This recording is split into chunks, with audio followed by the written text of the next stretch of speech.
So,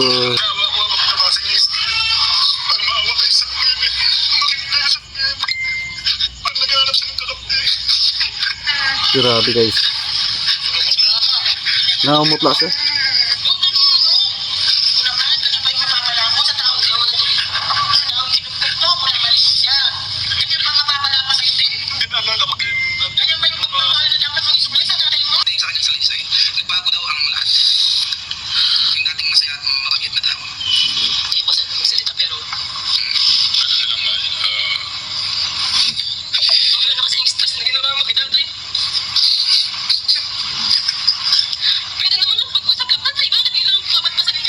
Grabe.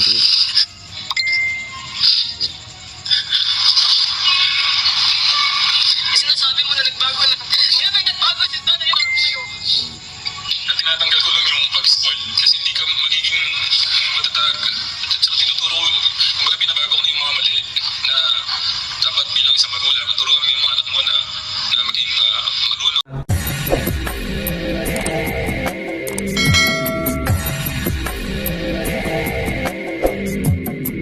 Alright, what's up mga tangay? Welcome back. This is my YouTube channel, Katangay PLC. Sa mapagpalang araw mga tayo. Good morning, good afternoon, at good evening. At alright, mag-reaction tayo for today dito kay Tikram. Kung di ka pa nakasubscribe, mag-subscribe ka na para update ka sa mga charity vlog ni Tikram. Diba mga idol? Like i-share natin doon, skip ads. Kung di ka pa nakasubscribe sa aking munting YouTube channel, mag-subscribe ka na rin para update ka sa mga upload reaction ko dito kay Tikram. At iba pa mga charity vloggers, Kuya Bal, Kalingap Parab, at iba mga beneficiary. Kung di ka pa follow sa Facebook ko Katangay PLC at i-page ko Katangay PLC 2.0, nag-upload din ako dyan mga idol mga tangay. So alright, dito mga tangay mga idol, dyan sa title ko nga, Tikram hindi nakapagpigil na iyak sa narinig na official statement ni Kuya Dave, di ba mga idol? Dito mga idol, at may sa live nila Tikram, di ba kanina, kung nakapanood ka man, umabot ng 20k viewers. So dito, grabe, durog ng puso yung iyak ni Tatay Tikram, pati yung asawa niya mga idol. Ayaw niya na gusto niya protektahan na si Kuya Dave, at naalala niya noong unang nakita niya si Kuya Dave sa palengke ay ito'y na hinihila siya pabalik para matulungan niya si Kuya Dave. Tapos dito nga sa video na to, parang naalala niya na humingi ng saklolo si Kuya Dave, di ba mga idol?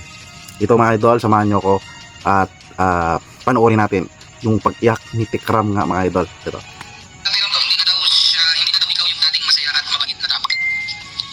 Ito. Dito mga idol, binabasa ni Tek John yung official statement ni Kuya Dave. At dito nga naiyak-yak nga imbis magalit si Tikram, ito ay iniyak niya na lang mga idol, di ba? Pero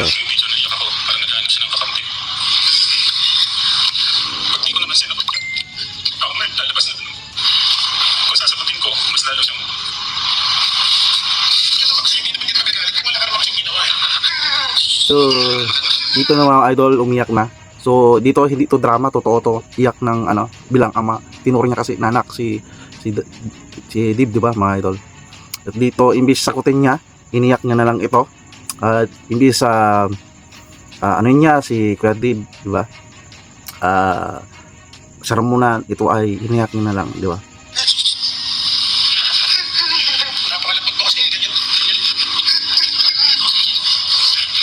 So si Kuya Porin na rin nagsabi kay dito sa live na ito na napakalambot mo kasi. So legit na gano'n na si Tikram na napakabait, di ba mga idol?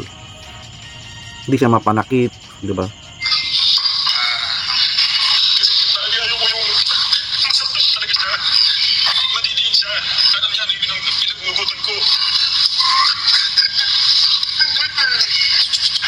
So dito pinoprotektahan pa rin ni Tikram bilang ama si Kuya Dave. Ayaw niyang madiin si Kuya Dave, di ba?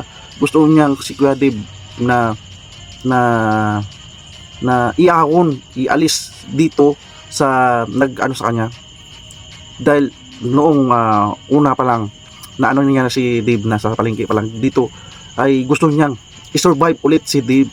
Ayaw ni Tikram na putulin yung connection niya kay Dave, di ba mga idol? Dito gustong pilit niyang protektahan si Dave, di ba? Kuya Dib. Dito ata lumabas at na kahit may anak na nga si Tikram, ay iniisip mo pa rin si Kuya Dib, diba? Sana Kuya Dib na dapat sabi nga ni Tikram, welcome naman na bumalik ka habang maaga pa, diba mga idol, mga tangay. Sabi ni Tikram, pwede naman pag-usapan, diba?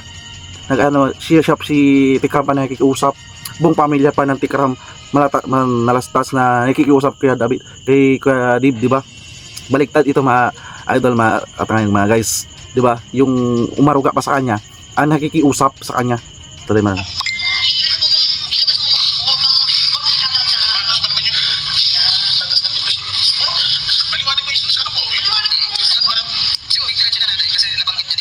Grabe ka talaga.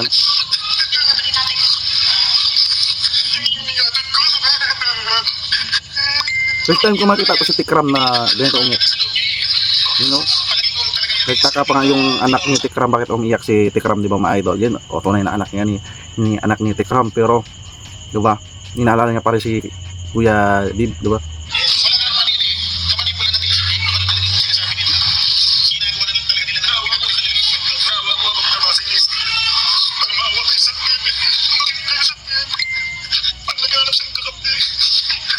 Grabe guys. Nakamutla siya.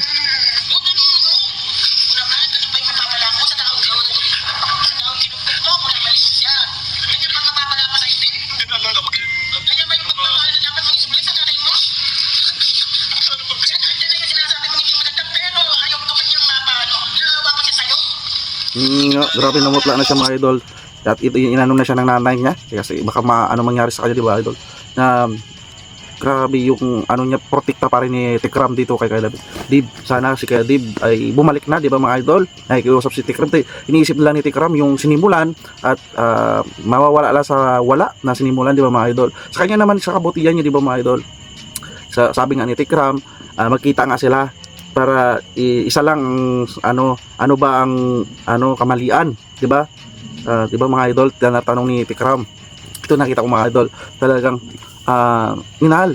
Sana nakita ito ni Kuya Dib. Sabi nga ni Tik John, ikarap nga para kapag makita ni Kuya Dib, di ba? Hindi ito paawa ipik mga idol. Hindi ito pa nanghihinayang si Tikram sa maging buhay ni Kuya Dib, di ba? So nalaman ko na lang pala may plano si Tikram, kumuha pala siya ng kondo dahil malapit na ang pasukan at ito ay malayo yung uwian nila. So kinuna ng alam naman pala nito nila Kuya Dib sino ba yun, yung isa. So dito sana hindi lumaki, hindi matigas ang ulo. Dapat iniisip ni Kuya Dib yung future niya, di ba mga idol? So marami mga viewers nga nakasimpati kanina sa live ni Tikram sa YouTube channel niya na ito nga ay first time ko si Tikram na panood na umiyak. Tuloy natin dito.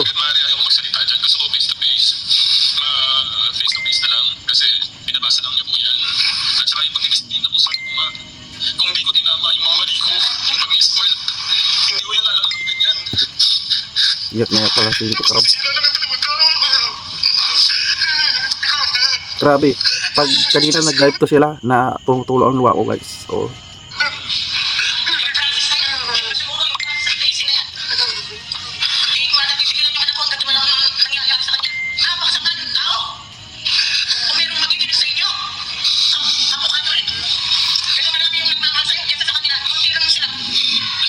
at least dito nanay ni Tikram naalala. So dito naalala ni Tikram na isa lang ang talo, isa lang at si Kuya Dib nga. Totoo yan, real talk yan kasi hindi nila magampanan yung nagawa ni Tikram na bisan siya. Diba kita nyo naman kung pinabayaan ni Tikram, hindi ganyan ang katawan ni Kuya Dib, diba mga idol? Ang laki ng tao, mas malaki pa kay Tikram, diba? Alisan mo yan, pinapabalik kita kahapon kasi ayaw mo na magsalita. Sabi ko bumalik ka. Oh, di ba? Di ba mga idol? Kahit anong nagawa ni Kuya Dib, pinapabalik pa rin siya. So, di ba? Napakaswerte ni Kuya Dib. Nakagawa na siya nga ng kasalanan sa Tikram family pero welcome pa rin siya mga idol. wini-welcome pa rin. Kasi iniisip ni Tikram yung kanyang future o maging buhay. Ayaw ni Tikram na makita ulit siya yung nakita siya ni Tikram sa palengke nabubuhat, kargador, di ba mga idol? Ng ano siya, ganun yung ano, grabe concern ni Tikram dito. Kasi hindi ko makikita yung future mo dyan. Oh, future. Napakawalang puso nyo, maanin yung kakanyanin ko yung bata. Tuturukan nyo, ganyan. Kawawa yung bata. Yung tinuturo din sa bata, nakikita ko yung cellphone, nakatanggap sa kanya. Ilahat nyo, pinababasa nyo sa kanya. Wala na ginagawa nyo kaming ano, ahono. Ano yun, parang bago may mga nakatalaga dyan. Ayos mo yung tinadala ko yung ano eh. Yung pagkasiyaso mo sa mga anak mo, sa kanya mo binibigay. Balikan mo yung bata, may kumausap sa atin. Balikan mo yung bata, binalikan ko siya. Tapos ngayon, pati yung tingin-tingin nila yung pagsuta mo. Sabi, naalala ko kung saan ko siya nakita. Balikan mo yung bata. Yung nga, naalala ni Tikram yung ano, simula sa pool pa yung sa palengke. So may nagabulong pala sa ayan, nabalikan mo yung bata. So binalikan niya mga idol, inaalala niya dito. Tapos ina-imagine niya ito yung sulat o mensahe ni Kuya Dave, parang mensahe dito naramdaman ni Tikram na naghihingi si Kuya Dave ng saklolo o kakampi, di ba mga idol? Kaya lumabas o ano yung emotion ni Tikram dito mga idol, na parang pangalawa na naman ito o maraming business na nangyari, pero ito na pinaka ano talaga na idea na parang inaano dito sa mensahe ni Kuya Dave na wag sumuko si Tikram, na i-rescue si Kuya Dave, di ba? Yung pakiramdam ni Tikram mga idol, ito yung grabe yung hindi dito nakita ni Kuya Dave yung na kung doon na sa ano niya statement na parang nagbago si Tikram dito mga idol. Hindi ko nakikita nagbago si Tikram, mas lalo siya minahal ni Tikram, nag-aalala si Tikram sa kanyang future, at di ba?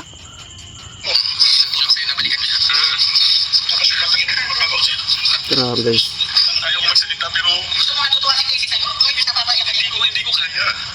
Kanina lang yung binabasa niya, talagang hindi ko kaya. Nag-ano siya. Hindi kaya ni Tikram basahin yung statement ni Kuya Dave. At least may labas ko lang.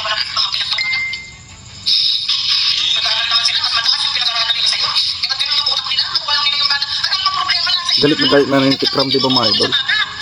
Grabe yung stress na binigay ni Kuya Dave dito sa Tikram family mga idol. Dapat mahiya si Kuya Dave kasi hindi naman, although hindi naman kadugo talaga siya, bakit ganito ginawa niya? Parang hindi siya nahiya, di ba mga idol? Dapat nahiya siya, dapat maaga pa lang inayos na ito, di ba mga idol? Mga guys, Kasi maano ka, mapapama ka dyan. may pamilya na concern sa kanya. Ang daming kabataan na naghihirap mga idol, mga guys. Pero si Kuya Dave, napakaswerte talagang tao ito. Nandito sila Tikram para gabayan siya, ibantayan, hubugin.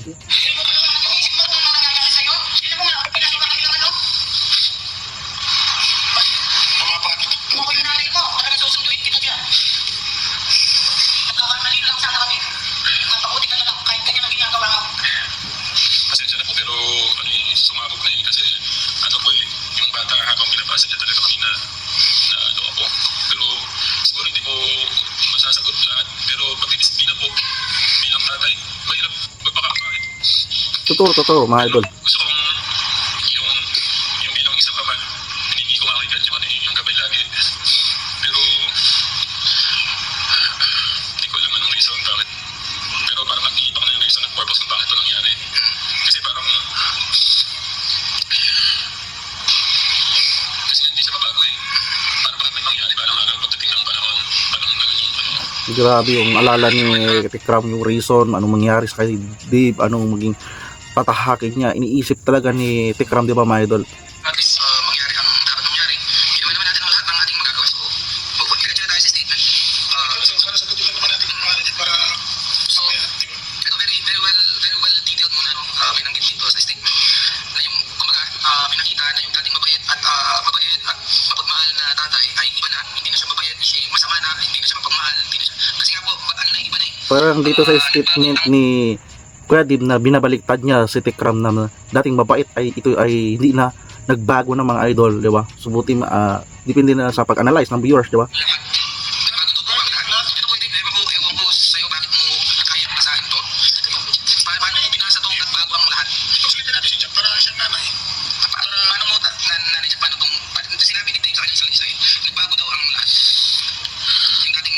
Bakit madam?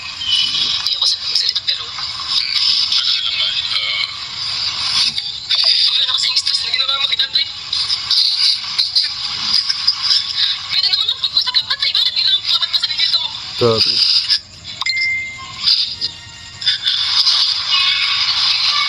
Kasi nasabi mo na nagbago na. Kaya pa nagbago si tatay lang sa'yo. Na tinatanggal ko lang yung pag-spoil kasi hindi ka magiging matatag. At saka tinuturo, kumbaga binabago ko na yung mga mali na dapat bilang isang magulang, turuan mo yung mga anak mo na maging marunong paghawak ng pera. Ganun tayo tamang pamamaraan nga po. At Nagdisiplina lang si Tekram sa kanya na dapat maintindihan niya sa pera, kung ano man gawain dyan. Tapos ito binigay niya ng stress sa kay Tikram, hindi lang sa kay Tikram, sa buong Tikram family, mga idol, di ba? Di ba? Yung kumupkup sa kay Kuya Dib, ibinigyan niya ng stress, totoo yan. Grabe, iyak ng asawa ni Tikram mo.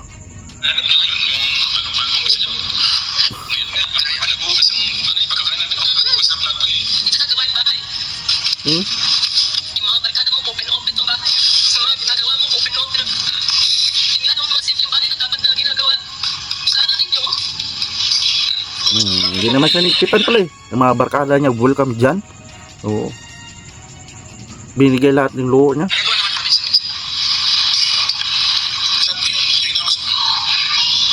Kaya lang, ako ayaw mo talaga kasi wala. Pag di tayo sumagot sa akin, lalabas ang masama. Kaya kailangan talaga marinig. Tayo naman iba tinatanong ko talaga yung face. Kasi wala naman talaga ako alam eh. Yung nagtanong sinabi sa chat. Tama yan. Kung naman nahimik sila, ay sila talaga bababasyan. So tama ito.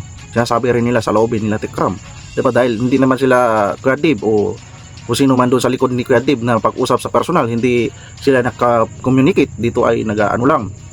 Ito nga, nag-video si Kuya Dib, nagbigay lang official statement. So mag-live sila Tikram kasi hindi sila magpagharap sa personal. Pero kung sabi nga ng nanay ni ito, asawa ni Tikram, na pwede naman pag-usapan. Pwede magharap-harap, di ba mga idol?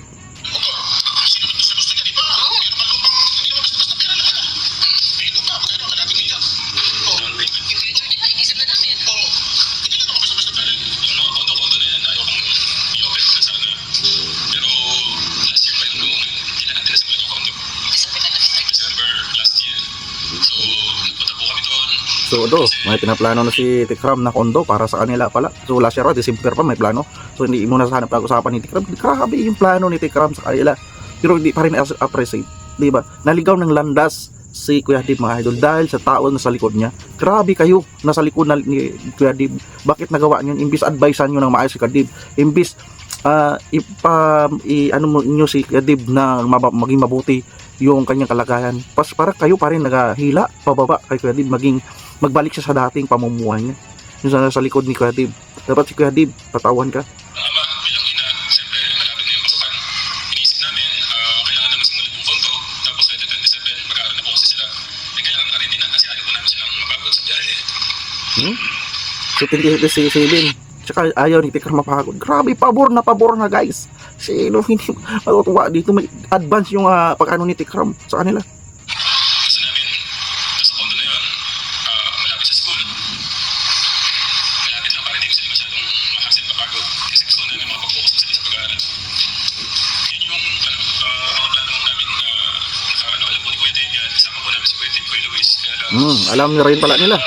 Alam rin pala ni Dave tsaka Luis. Bakit si Luis umalis na rin pala mga idol. So hindi rin natin alam ng issue. Bakit ganun? Bakit nangyari? Si Tikram sa kanila nagbihis. Tapos unti-unti sila umalis. Di ba? Imbis sila makikisama. Sila ang pumasok sa Tikram family, yung Manarastas family. So sila ang binisan, pinakahay. Sila pa naging na-stress ni Tikram, di ba mga idol? So hindi naman sila inisip ni Tikram na maging stress sila. So ang plano lang ni Tikram, tulungan sila. Tulungan yung maging maganda yung buhay o future. So grabe no mga idol, sana maisip ni Kuya Dib, dapat maliwanagan si Kuya Dib, dapat yung nasa likod ni Kuya Dib, dapat advisean nyo ng maayos, huwag nyo sulsulan na umalis dyan kay Tikram, di ba? Hindi nyo magampanan yan habang buhay si Kuya Dib. Buti kung yung lakas nyo ay hanggang magtanda si Dib, nandyan pa kayo sa likod, yung nasa likod ni Kuya Dib. Dapat si Kuya Dib, bumalik ka na. Kahit ako mga idol, bumalik na si Kuya Dib. welcome pa rin si Kuya Dips at nagbanggit nga si Tikram, sabi nga ni Tikram at pamilya niya na bumalik ka, humingi ka lang ng sorry, wala na, okay na ang lahat, balik na sa dati, balik na sa start, di ba mga idol? So alright mga idol, yung full video na yan, grabe, nakadurog ng puso si Tikram. First time ko yan panood na umiiyak dahil sa kanyang anak, beneficiary na tinutulungan na para mapabuti lang. Pakibisita na lang ang kanyang YouTube channel, Tikram. Subscribe natin, like and share natin ang mga vlog, charity, dami na natutulungan mga idol, like and share natin, doon is scam ads.